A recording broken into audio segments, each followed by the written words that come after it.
Jebkurus organiskais atkritumus var pārstrādāt biogāzē. Pēc tam attīrot biogāzi, noņemot liekos piemaisījumus, ir iespējams iegūt biometānu. Biometāns ir tā pati dabas gāze, tikai iegūts bioloģiskā ceļā. Kāpēc biometāns ir vērtīgs? No ekonomiskā viedokļa, ja mēs runājam tieši par kopējo labumu valstiskā līmenī, tad ražojot biometānu, mēs varam mazināt vairākas problēmas. Pirmkārt, mēs samazinām organisko atkritumu daudzumu. Otrkārt, uzstādot biometāna, biogāzes ražošanas iekārtas, mēs attīstam ekonomiku, radam jaunas darba vietas arī attālākos reģionos.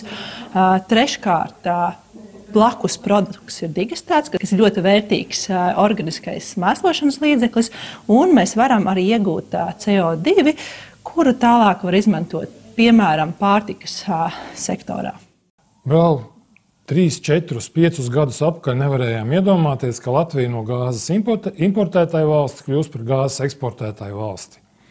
Jau šajā mēnesī, tātad 2024. gada martā, 2 Latvijas biogāzes ražotāji, EG Energy, kas ir olu ražotāja Baltikovo māsas uzņēmums, un daudznazaru kompānija agrofirma Tērvete, sāk biometāna eksportu uz Vāciju.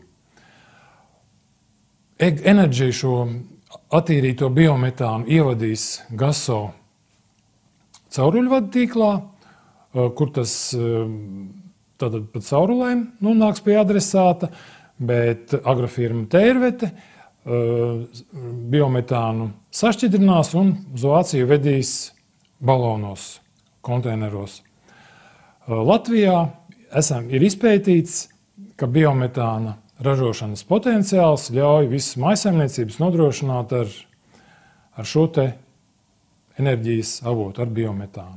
Nacionālajā klimata un enerģētikas plānā 2021. un 2030. gadam ir secināts, ka Latvijā biometāna ražošanas potenciāls ļauj šo enerģijas avotu nodrošināt visas mājsaimniecības. Jā, šis mums ir nozīmīgs mirklis. Mēs esam, kā jau nereti izskanējis, lielākais un vadošais ne tikai Baltijas olu ražotājs, bet arī visā Ziemeļeiropā. Un mēs nereti tiekam asociēti varbūt tikai ar olām, bet šobrīd jau mēs esam aizgājuši enerģētikas jomā, sākot ar to, ka paši uzslējām savu saules paneļu parku, ar ko mēs paši sev nodrošināsim, bet jau arī svarīgi pieminēt, ka mūsu vistiņi saražo arī ļoti nozīmīgu apjomu mēsliem, kūtsmēsliem gadā. Tie ir aptuveni tuvu pie 80,000 tonnas, kurus mēs jau kādu laiku esam pārstrādājuši biogāzē, bet šobrīd esam jau nonākuši līdz tam, ka mēs tikko esam uzbūvējuši biometāna attīrīšanas staciju, kur šo biogāzi mēs attīrīsim līdz dabas gāzes analogam, un te jau tūlīt šobrīd notiek pēdējie testi, un tūlīt laidīsim iekšā jau kopējā Latvijas gāzes tīklā. Tas apjoms, ko mūsu vistiņi saražo, ir lielāks nekā Bauskas novads kopā patērē dabas gāzi. Un es teiktu tā, ka tā ir nākotnes enerģija, tā ir 100% atjaunīgā enerģija, zaļa enerģija, kas ir ne tikai mēs kļūstam energo neatkarīgāki, bet, protams, mazinam savu ietekmi uz vidi. Mēs savācam liekās emisijas, un vēl bez tā visa ar to var diezgan labi nopelnīt. Jo šobrīd ir ļoti daudz nozares, kurām ir jādzēš savu ietekmi uz vidi, jāmazina, tādā veidā pērkot šos zaļos izcelsmes certifikātus, ko mēs varēsim nodrošināt.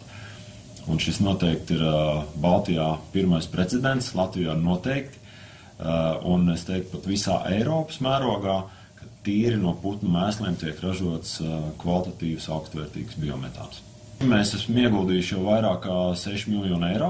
Tas ir sākot gan ar biogāzi un šī biometāna attīrīšanas staciju, kur biogāze tiek attīrīta, sagatavots biometāns un blakus produkts ir sašķidrināts CO2. Un, protams, mums priekšā ir vēl būtiskas investīcijas kopā projektā. Investīcija plāns ir pāri par 10 miljonu eiro, jo mēs plānojam paplašināties, arī mūsu Baltikovo fabrika plāno attīstīties, un mēs plānojam attīstīt ārpussprostu olu ražošanu, jaunas kūtis, tas ir jauni putni, jauni apjomi, augam gan mēs, gan arī līdz ar to augs kūtsmēsla apjoms un līdz ar to arī biometāns. Lēmumu mēs pieņēmām jau 2-3 gadu atpakaļ, ka mēs dosimies šajā virzienā, ka ražosim paši savu biometānu un laidīsim iekšā gāzes tīklā. Gan toreiz, gan arī, cik es saprotu, šobrīd vēl valsts atbalsta programma nav izstrādāta. Un teiksim tā, tas bija mūsu drosmīgs lēmums iet pašiem šo ceļu, ieguldīt, negaidīt programmas, valsts atbalsta programmas, bet un šobrīd es varu teikt, ka mēs to nenožēlojām, ka riskējām, gājām uz to un šobrīd varam būt lepni, pirmie, kas šādu zaļu enerģiju laidīs gāzes tīklā iekšā.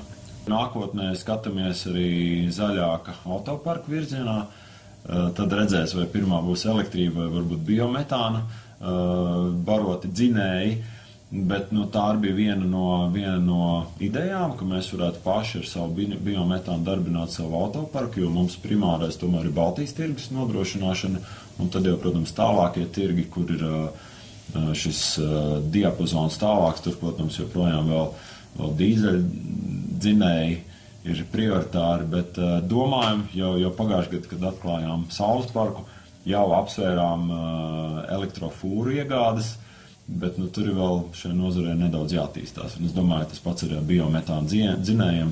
Tā ir nākotne, kurai sekojam aktīvi līdzi, salīdzinam ļoti rūpīgi, rēķinam, neskrienam galvu pierē, bet rēķinam gan iegādes izmaksas, gan eksploatācijas, gan uzturēšanu, šos visus daudzumus sveram, vērtējam un domājam.